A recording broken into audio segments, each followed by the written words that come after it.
여러분 안녕하셨습니까? 양영태 TV의 양영태입니다.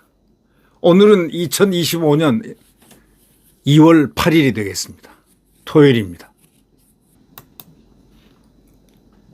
이번 헌재에서 아주 도드라진 분이 있습니다. 헌재 재판관, 우리법 연구소 연구회원들, 극좌파들, 이자들은 이름이 누구냐? 문영배, 이미선, 정계선. 이 정정미라는 사람은 극좌파인데 이 사람이 왜 유명하냐? 김명수가 임명했기 때문에. 이 좌파입니다. 다 남편이든 뭐든 다 연계가 다 돼 있습니다. 다 연속선상에서 무언가 말들이 오는 꼬리들이 다 있습니다. 그런데 이 우리법 연구회 출신 세 사람은 아주 정말 극렬합니다. 극렬해. 이번에 말이죠. 잘 아시겠지만 이 이진숙 방통위원장 이 탄핵을 갖다가 1박 2일이라는 얘기가 제가 만들어냈는데 하룻밤 자고 하룻밤 장관하고 하룻밤 자는 거예요. 그리고 그 다음날 탄핵당한 거예요. 하루에 이진숙 방통위원장이 이진숙 장관이 뭘 잘못했겠습니까? 파면당할 정도, 탄핵은 파면인데 파면당할 정도로 뭘 잘못했다고 탄핵을 시켰겠습니까? 그런데 탄핵을 시켜라 하고 한 재판관이 너희가 있었습니다. 그 너희가 바로 문영식, 문영배, 소위 소장 직무대행을 하는 우리법연구회 회장 출신, 정계선 우리법연구회 회장 출신이자 서부지법에서 공수처장 오동훈의 이 우리법 동기고 사법연수원 동기입니다. 그래서 결국 그래가지고 거기 마은영이가 또 부장으로 있습니다. 우리법. 그 다음에 우리법 이순영 판사가 영장 담당을 해가지고 희한한 엉터리 영장을 발부했죠. 엉터리 영장을 청구하고 오동훈이는 엉터리 영장을 발부한 이순영 부장판사는 판사 신세 딱 조졌습니다. 그 훌륭한 판사 생활을 하던 그 모든 것이 하루 한순간에 무너집니다. 왜? 법을 자기가 만들었거든요. 형사소송법에 말이죠. 중요한 군사보호지역의 기밀시설에 들어갈 때는 첫째, 거기는 윗사람들의 책임자의 합의하에 들어가야 된다. 허락이 있어야 들어가게 돼 있습니다. 군사보호지역. 거기 대통령 관저가 군사 특급지역 아닙니까? 거기가. 대통령이 모든 비밀을, 국가 비밀을 알고 있으니까 말이죠. 그런데 어떻게 됐습니까? 여기다가 예외 하고 딱 적어 넣습니다. 판사가 법을 만드는 거예요. 이 형사소송법의 110조와 111조는 그 옆에 예외라는 말 글자 이응자도 없어요. 딱 그거예요. 그런데 예외법을 만들어 가지고 끼워 넣습니다. 이 사람은 파면돼야 될 사람입니다. 엄밀히 따지면. 두 가지 점에서 하나는 부당한 영장 청구를 받아들였다는 점 하나고. 왜? 공수처에서 공수처장이요. 대통령의 예를 들면 내란 혐의라든가 왜 내후 외환에 관련된 것은 손을 못 대게 돼 있어요. 그런데 손을 댔단 말이죠. 그리고 영장 청구를 했단 말이죠. 이거 벌써 위법한 거예요. 두 번째, 이걸 판사가 영장 담당 판사가 차관을 해야 되는 거예요. 두 번째, 법을 엉터리로 만들어 가지고 자기가 법을 만들어서 예외 이렇게 해서 영장 발부를 했습니다. 이런 못된 판사가 어디 있습니까? 이게 우리법입니다. 이 판사도.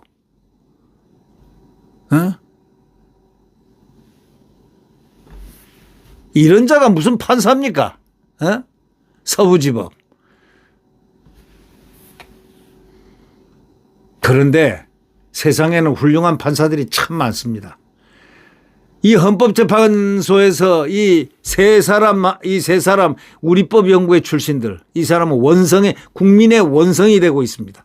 드디어 우리법은 옛날에 우리법이 일단 해체됐습니다. 이러여러한 부작용 때문에. 그리고 국제인권법으로 이름을 바꿨습니다. 국제인권법으로 이름을 바꿔 탔다 이거예요. 그리고 회장이 또 김명수가 또 회장이 됐습니다. 우리법 하다가 김명수가 또 우리법 회장이 되고 그것이 우리법이 된 거예요. 이름이 갈아탄 거예요. 벌써 세 사람의 액티비스트하고 김명수가 임명한 정정미 네 사람이 바로 이진숙 방통위원장을 파면을 시킨 겁니다. 그러나 그 구조가 파면 구조가 4대 4로서는 파면이 안 되기 때문에 안 된 거였어요. 그러나 파면에 이 투표를 한 겁니다. 네 사람이. 정말 아니 하루 근무한 방통위원장이 어떻게 해서 파면이 돼야 됩니까? 그러니까 이게 우리 법에 자기네들 법에 있는 겁니다. 자기들 법. 좌파법, 극좌파법에 있는 것 바로 그거 아니겠느냐. 네. 이 네 사람이 그러다가 이제 대통령 심판에 딱 점유하니까 그게 예시가 된 거예요. 아마 이 사람들은 그렇게 앞날이 좋지는 않을 겁니다. 왜 좋지 않느냐. 명예롭지 못할 거다. 판사는 명예를 가지고 퇴임을 하고 사는데요. 자, 서울고등법원장이 어저께 퇴임했죠. 서울고등법원장 윤 법원장이 퇴임을 했는데 그의 부친은 윤관 씨라고 과거에 그 대법원장 훌륭했던 대법원장의 그분의 아들입니다. 근데 이분이 어저께 퇴임하면서 딱 헌재를 겨냥하지 않았을까 하는 느낌인데 헌재와 서부지방법원을 두 군데를 겨냥을 했을 것 같다는 생각입니다. 전부 다 우리법 때문에 문제가 생기는 겁니다. 우리법 연구회 출신들. 이념 성향이 강한 소위 친북, 친중 성향이 강한 자들입니다. 예. 근데 서울고등법원장이 어저께 무엇이라고 얘기했습니까? 재판은 공정해야 된다. 공정. 예. 공정해야 된다고 그랬어요. 정치적으로 중립적이어야 된다. 중립 의무와 공정 의무 두 개를 딱 내놓고 이러지 않으면은 끝난다. 판사는. 하고 판사들에게 엄중한 경고를 하고 떠났습니다. 근데 이 두 가지에 다 걸리는 게 문영배, 이미선, 정계선 딱 두 개에 다 걸려요. 중립 의무. 여기 보십시오. 중립이 아니잖아요. 예. 네. 이진숙 방통위원장. 아니 1월 20 며칠인데 자기가 1박 2일로 하고 나간 이 탄핵당하고 나간 하루 직무를 수행한 분이 뭐가 파면 사유가 뭐가 생겼겠습니까? 안 그렇습니까? 근데 정계선은 말이죠. 서부지방법원에서 와가지고 1월 2일자로 부임해가지고 알면 뭘 알았길래 그래 파면을 시킵니까? 뭐 법조문이라도 봤어요? 말도 안 되는 4명이 말도 안 되는 판단을 인용한 겁니다. 뭐냐? 파면, 또 파면, 내 파면이 쫙 나갔었습니다. 우리법 3사람, 정정미 1사람, 보태서 4사람이 파면을 시킨 겁니다. 근데 기각이 됐죠. 왜냐하면 4대 4로는 안 돼요. 네.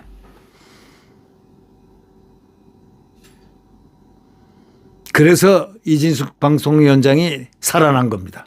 근데요, 참 무척 억울한 것을 당할 뻔했어요. 이 사람들이, 좌파들이, 이 우리법들이 거기 있는 멤버를 한두 사람만 더 설득했으면 한 사람만 설득했어도요. 정말 억울하게 6개월 만에, 그것도 6개월 만에 탄핵시킨 지 6개월 만에 정말 탄핵당하고 파면당하고 나갈 뻔했습니다. 이런 악마적인 행위를 갖다가 사법행위를 한 사람들이 우리 법 출신들입니다. 그런데요, 이 헌법재판소에 아주 별 같은 사람들이 또 많이 있습니다. 바로 이게 지금 판사들의 세계입니다. 우리 법 출신들, 지금 이 헌법재판소를 보자면 여기에 보석 같은 분들이 또 네 분이 계신 겁니다. 누구인지는 잘 모르겠는데 이름은 두 분 알죠. 남성분이니까 김형두신가요? 김형두 재판관, 정형식 재판관, 그리고 또 한 분이 김복형 재판관. 이 뭐 세 분은 좀 기억이 나는데요. 한 분은 잘 모르겠습니다. 그런데 오늘 이 조선일보에 또 이 다른 언론에도 이 정형식 재판관에 대해서 대서특필이 됐습니다.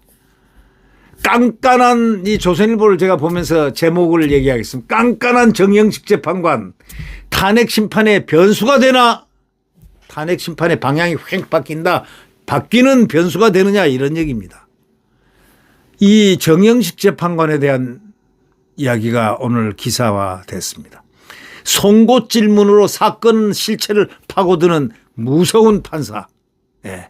사건의 진실을 파고드는 소위 송곳 질문으로 사건 실체를 파버리는 아주 무서운 판사.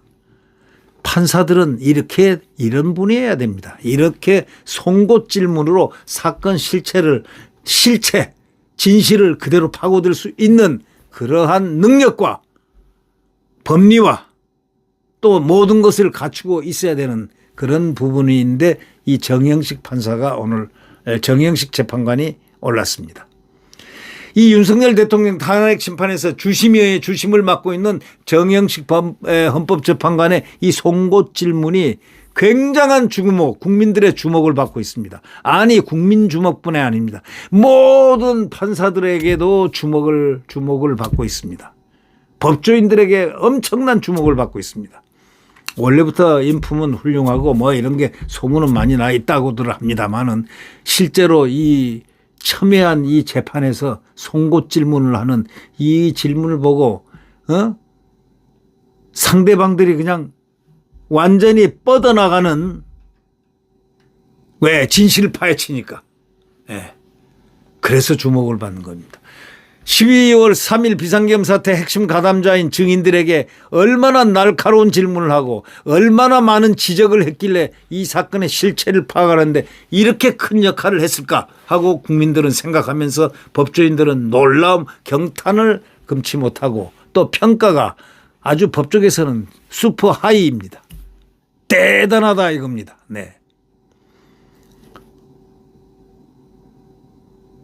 그러니까 이 정형식 이 재판관은 이 곽종근이라는 자, 이 마사지를 처음에 누구한테 받았느냐? 처음 만나가지고 이제 뭐 옛날 참모 연합사 부사령관 할 때 김병주가 여기가 작전처장을 했어요. 그러니까 완전히 오른팔입니다. 오른팔인 줄 어떻게 아무도 몰랐죠. 이 민주당 그 사람하고 이렇게 돼 있는 걸 아무도 몰랐는데, 이자가 공교롭게도 바로 김병주 TV에 나가서 열심히 한 겁니다. 열심히 뭘 했습니까? 김병주에게 부역을 했는지 안 했는지는 아마 여러분들이 그 TV를 보면 알 것입니다. 그런데 정형식 재판관이 이자에게 이 곽종근 특수전 사령관 이자에게 뭐라고 했느냐. 처음에는 사람이라고 그랬지 않습니까? 근데 나중에는 왜 또 국회의원이라고 합니까? 또 데리고 나오라고 했다가 끄집어내라고 했다가 증언이 너무 이렇게 섞여 있습니다.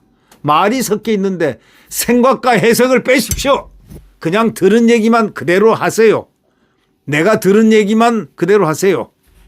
딱 정확히 들은 얘기만 정확히 하라 하고 딱 얘기를 했습니다. 그 곽종근이가 뭐라고 했겠습니까? 대통령이 의원이라고 한 적은 없습니다. 이제 실토를 했습니다. 처음엔 대통령이 국회의원 끌어내라 했다는 자가 바로 이거고, 그것 때문에 문제가 크게 생겼는데 그러면서 거기 있는 인원으로 기억합니다. 근데 인원이란 건 말이죠. 누가 인원이란 말을 누가 씁니까? 군인들 사이에서 이거 호명을 할 때, 인원 파악을 할 때 인원 파악이라 하지. 인원을 빼내라, 이 동작이라든가 이 동사가 들어갈 때는요, 빼내라는 걸 갖다 인원이라고 하지 않습니다. 예. 거기에 있는 누구를 빼내라, 누구를 어떻게 해라, 누구를 어떻게 해라는데 대통령이 의원이라고 한 적은 이제 없다고 실토를 나오게끔 정영식 재판관이 송곳 질문하다가 드디어 입이 터졌습니다. 인원으로 기억한다. 그렇지. 그러나 인원이란 말은 쓰지도 않는 말이에요. 그러니까 벌써 한 방 먹은 거죠. 끝난 거죠, 이건. 또 여인영 전 방첩사령관이 검거를 요청했냐? 검거 지원이라고 적어놓은 게 맞지 않느냐? 이해가 안 간다. 정확하게 기재해야지 하고 이 홍장원 국정원 전 1차장에게 한번 침을 놨습니다. 그러자 다소 합리적이지 않게 적어놨던 부분을 인정하겠습니다. 죄송합니다. 이렇게 나온 겁니다. 그러니까 틀렸다 이거예요. 이게 기본이 틀렸다 이거예요. 네.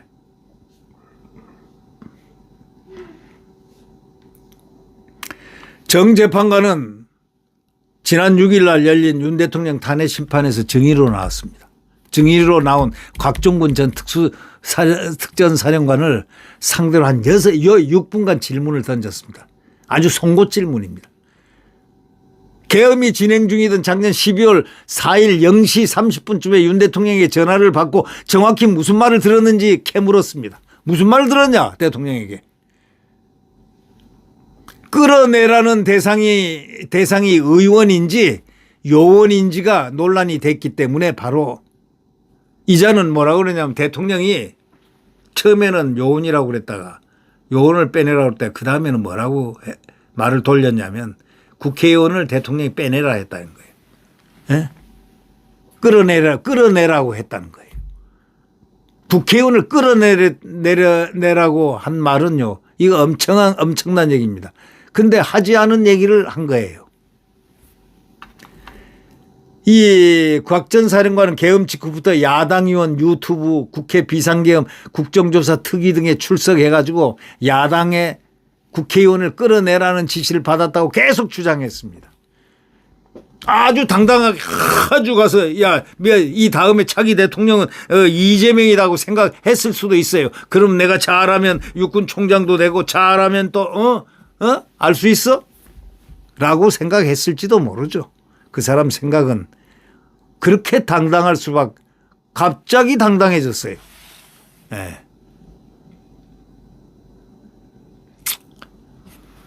국회의원을 끌어내라는 지시를 받았다고 주장했습니다. 유튜브에 나가서. 이날 재판에서도 의원을 끌어내라고 한 게 확실하냐는 국회 측 질문에 정확히 맞습니다 하고 또 큰 소리를 쳤습니다. 그러나 정영식 재판관이 딱 질문했습니다. 점잖게. 저분은 목소리도 들어보니까 아주 나직하더군요. 점잖고도. 예. 아주 조용해요. 처음에는 사람이라고 그랬다가 나중에는 의원이라고 하고 데리고 나오라고 말했다가 그다음에 끄집어내라고 했다고 한다. 증언이 지금 말이 섞여 있는데 당신의 생각과 해석을 빼라. 머릿속에서. 빼고 대통령이 들은 이야기만 정확히 말하라. 딱 그렇게 지적을 했습니다. 곽 전 사령관이 당황을 했습니다. 자수서에는 그렇게 국회의원이라고 안 썼습니다. 라고 답했습니다. 또 정 재판관은 재차 또 조용히 얘기를 했습니다. 들은 이야기를 묻는 것입니다. 국회의원이라는 말은 안 했느냐? 하고 추궁을 했습니다. 그러자 곽 전 사령관은 윤 대통령이 아직 의결 정족수가 채워지지 않은 것 같다. 빨리 국회 문을 부수고 들어가서 안에 있는 인원들을 밖으로 끄집어내라. 이렇게 말했다고 했습니다. 결국 의원을 인원으로 정정했습니다. 의원이 아니었습니다. 인원으로 정정했습니다. 정 재판관은 한마디 했습니다. 거기서. 법률가는 말이 달라지는 것에 따라서 증언의 신빙성을 판단하게 된다. 이렇게 말했습니다. 이 얘기가 무슨 뜻이겠습니까? 당신 말이 오락가락 하기 때문에 신빙성이 없어졌다라는 그 얘기 아니겠습니까? 거짓말을 했다 이런 얘기죠. 한마디로 얘기하면. 그 말을 이렇게 표현하는 정재판관이 점잖은 분이에요. 법률가는 말이 달라지는 것에 따라서 증언이 신빙성이 있나 없나를 판단하게 된다. 이렇게 얘기를 해줬습니다. 또 지난 4일에는 그 홍장원이라는 그 국정원 1차장 했던 사람이 작성했다는 정치인 체포명단 메모에 대해서 집요하게 검증을 했습니다. 아, 정영식 재판관 정말 지금 법조계에서는 난리입니다. 어떤 난리냐. 이야, 대단하다. 아주 하여튼 저렇게 훌륭하고 대단한 그 간단 명료하면서도 그 말에 정확한 뼈대를 가지고 정확하게 찝는 그 판사의 대단함에 전부 다 경탄을 금치 못하고 있습니다. 이 메모에는 이 홍 전 차장이 가지고 있는 메모에는 홍 전 차장이 여인영 전 방첩사령관에게 전해들은 체포 대상자하고 검거 요청 등 문구가 적혀 있습니다. 정재판관은 대심판정 스크린에 메모를 딱 띄웠습니다. 메모 요청을 해서 그다음에 딱 띄우고 검거 요청이라고 적은 이유가 뭡니까? 하고 물었어요. 검거 요청이라고 어떻게 적습니까? 이유가 뭡니까? 하고 정재판관이 메모에는 위치 추적보다 검거를 요청한 것에 더 주안점을 뒀는데 검거해달라고 여사령관이 굳이 이야기할 필요가 있습니까? 검거하려면 여사령관이 자기 밑에 부하들한테 검거를 하라고 하면 되는데 왜 굳이 당신한테 검거해달라고 하겠습니까? 라는 이런 뜻이 내재되어 있는 겁니다. 이미 검거하러 나가 있는데 이미 검거하러 다 나가 있는데 뒷북치고 있는 이 사람이 이상하다고 생각할 수밖에 없죠. 그러니까 국정원에 정치인 등을 체포할 인원이나 여력이 있느냐 하고 물었습니다. 그러나 홍 전 차장은 체포 권한은 없지만 지원할 수는 있다 이렇게 대답을 했습니다. 이에 정 재판관이 뭐라고 했느냐.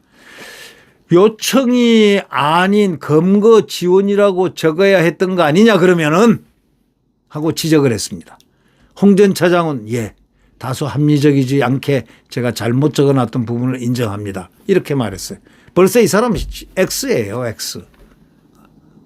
거짓이 보이잖아요. 정 재판관은 또 홍 전 차장의 다른 메모 내용에 대해서도 여러 차례 이해가 가지 않는다고 지적을 다 했습니다. 그러니까 홍 전 차장이 꼬리를 똑 내렸습니다. 정확하게 기재를 못해서 죄송합니다. 정확하게 기재를 못해서 죄송합니다. 자, 정 재판관이요 지난달 23일 탄핵심판 첫 중이었던 김용현 전 국방장관에게도요 포고령 위반 위험이 높은 사람의 동태를 파가라고 지시했다는데 다른 사람들은 체포 지시했다는 취지로 말한다. 그 말이 왜 체포로 바뀌었냐. 포고령을 위반하면 체포해야 된다고 말한 거 아니냐 이렇게 물었습니다. 그러자 김 전 장관은 동정을 확인하다 보면 포고령 위반 우려가 있어 예방 차원에서 차단해야 할 것이라면서 최초부터 혐의도 없었는데 어느 정도 지나야 체포조가 운영되니까 라면서 우물쭈물 했습니다.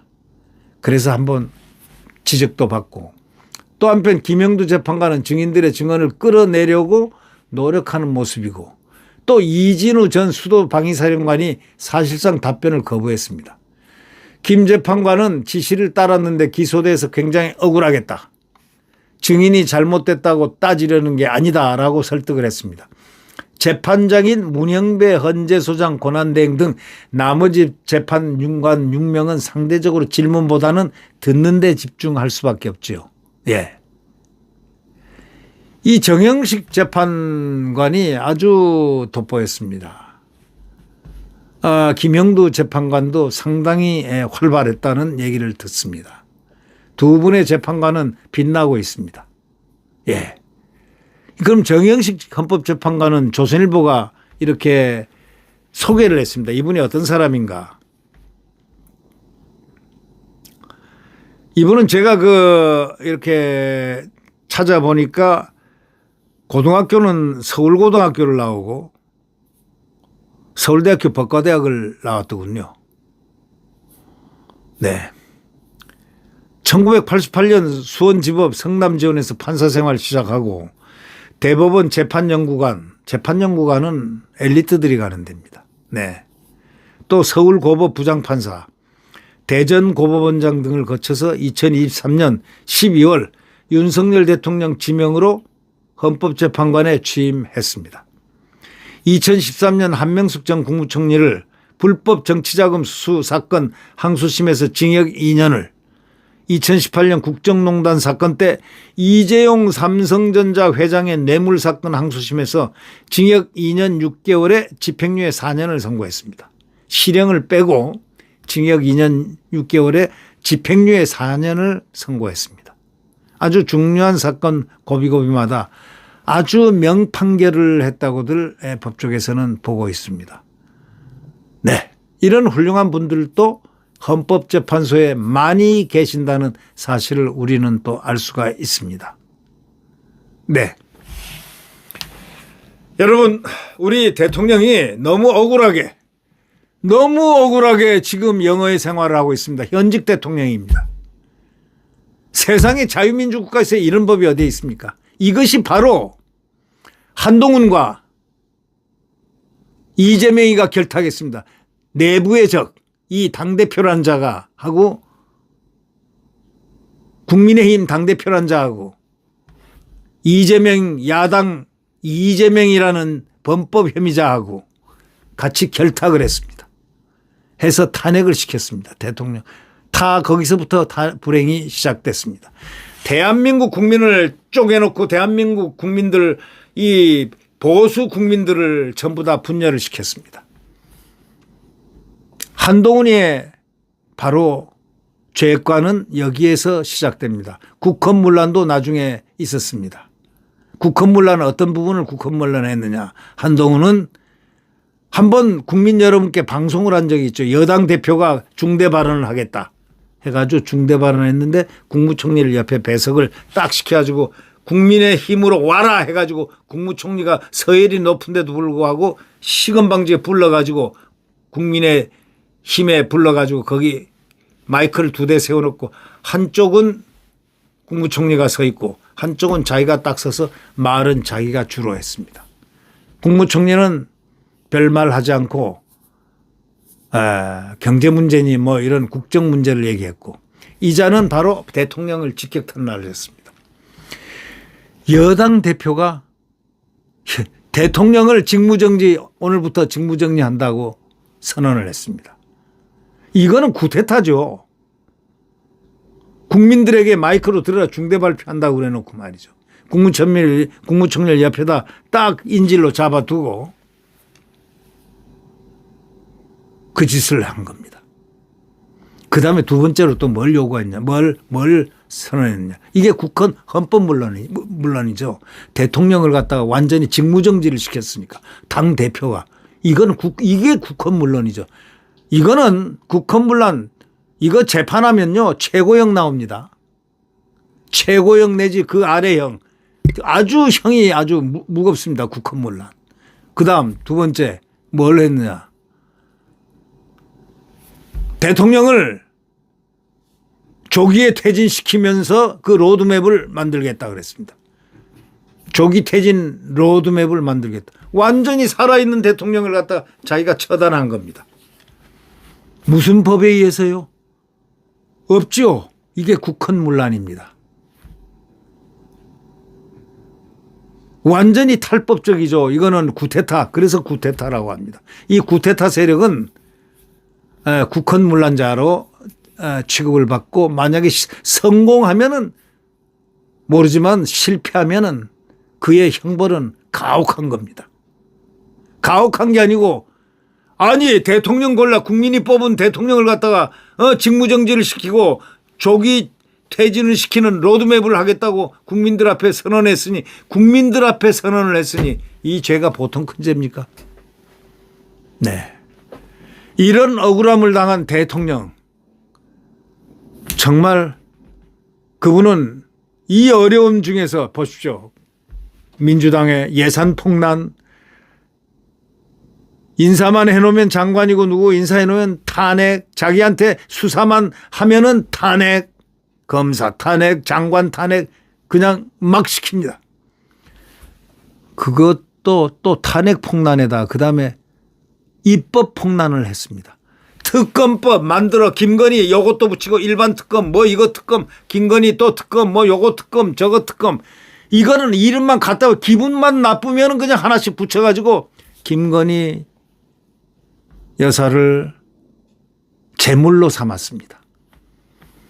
특검 입법 이런 고약한 자들이 이 대한민국 의회사에 먹칠을 하고 그래서 결국 대통령이 지금 수감돼 있습니다. 그러나 국민들이 이제 그것을 진실을 알기 시작했습니다. 국민들이 알기 시작해가지고 지금 어떻습니까? 국민들이 알기 시작하니까 지지율이 대통령 지지율이 골든 크로스를 소위 금속벽을 골든 크로스를 치고 올라가서 절대적으로 남들이 추정할 수 없는 지지율을 지금 획득했습니다. 이틀 전에. 그리고 지금 대통령은 고공행진을 하고 있습니다. 그러나 그분은 겸허합니다. 묵묵하게 지금 있습니다. 국민들이 이제 헌법재판소에서 헌법재판관의 양식 있는 문영배는 사퇴해야 됩니다. 이미선도 사퇴해야 됩니다. 정계선도 우리법연구회는 무조건 사퇴해야 됩니다. 이 자들은 벌써 다 연계가 돼 있잖아요. 연계가 돼 있는데 전부 다 남편 아니면 누구 동생 아니면 해가지고 전부 다 이해충돌 사건에 전부 다 연루돼 있고 특히 현재 소장 직무대행자는 이재명과 절친입니다.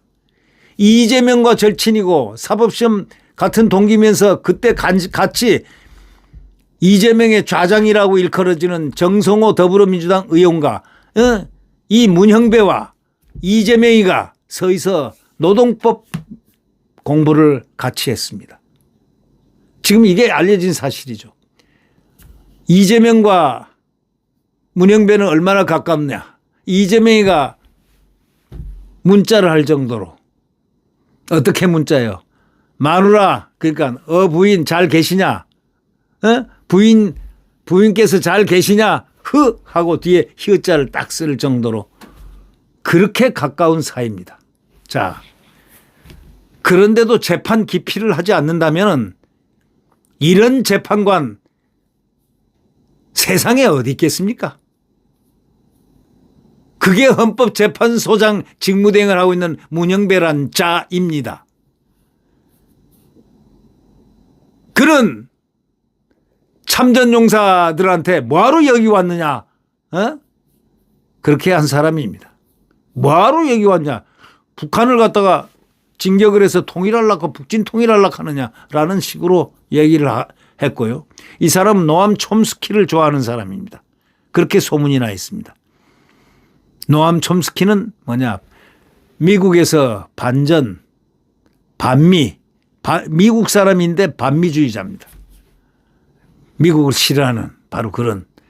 그러니까 이 반미주의자들이 굉장히 좋아하는 촘스키를 좋아하죠. 예. 좌파, 극좌파니까 말이죠. 그리고 김어준에게 팔로우하고, 김재동에게 팔로우하고, 이게 도표로 쫙 나와 있어요. 정말 참 기가 막힌 이야기입니다. 이런 사람이 지금 대한민국의 헌법재판소장 직무대행을 하고 있습니다. 대통령이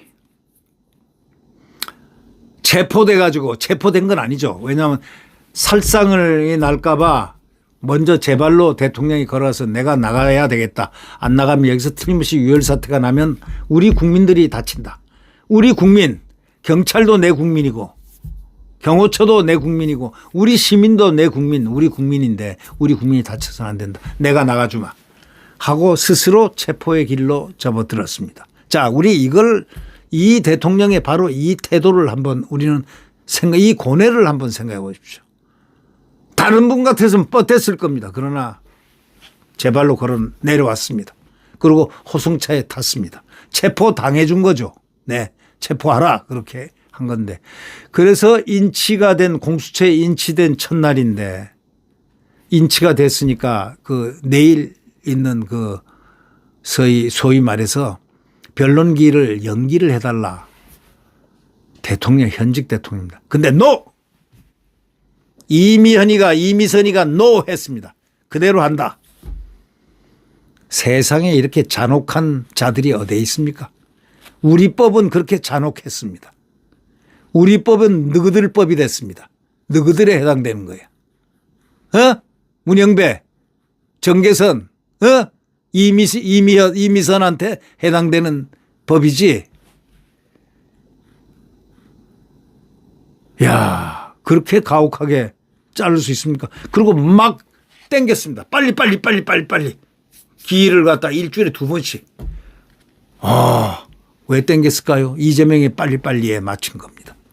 이재명이 빨리 맞춰야 그 선고 뭐 나오기 전에 지금 지연작전을 계속 쓰고 있는데 그때 빨리 선고를 해서 탄핵시켜버리라. 로드맵을 다 정해놓은 거예요.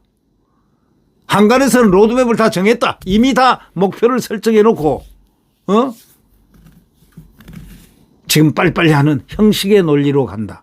바로 이것을 국민들이 알기 시작한 겁니다. 붕괴하고 있는 겁니다. 지금.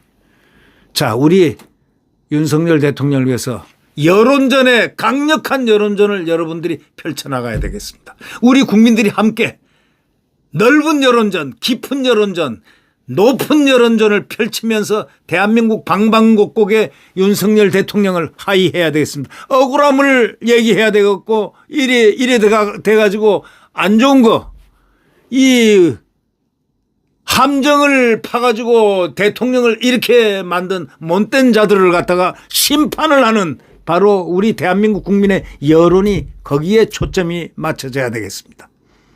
네. 함정을 파서 대통령을 체포를 시키고 대통령을 구치소에 집어넣는 이런 폐륜의 대한민국을 만들어내는 폐륜자들, 소위 반역도당들, 민주당이 이재명당, 한동훈 반역자, 또 거기에 부안해동하는 자들, 우리 대한민국 국민이 심판해야 됩니다. 네. 여론전에 승리하기 위해서 우리가 나서서 직접 옆에 있는 국민들에게 함성을 자유민주주의를 획득하려면 윤석열 대통령이 있어야 되고 안 그러면 공산주의자로 체제 변형이 됩니다. 친중파, 친북파 누굽니까? 이재명 아닙니까?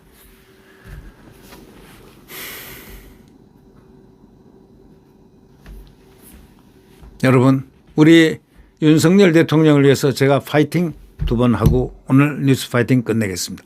자, 구치소에 지금 계신 윤석열 대통령의 파이팅을 제가 하겠습니다. 윤 대통령 파이팅! 윤석열 대통령 파이팅! 파이팅입니다. 네. 여러분, 안녕히 계십시오.